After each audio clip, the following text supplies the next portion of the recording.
The 12 English tenses and their definitions. Past time, tense, definition. Past simple, an action that happened in the past. Past continuous, an action that was ongoing in the past. Past perfect, an action that was completed before another event in the past. Past perfect continuous, an action that was ongoing and completed before another event in the past. Present time, tense, definition. Present simple, an action that happens regularly or is true now.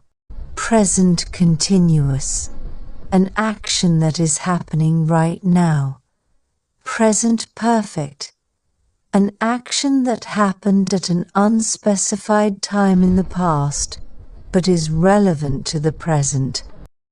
Present perfect continuous, an action that started in the past and is still continuing, or has recently stopped.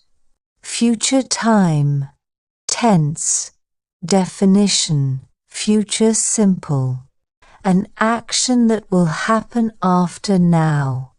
Future continuous, an action that will be ongoing at a specific time in the future. Future perfect, an action that will be completed before another future event. Future perfect continuous, an action that will have been ongoing for a period of time by a future point.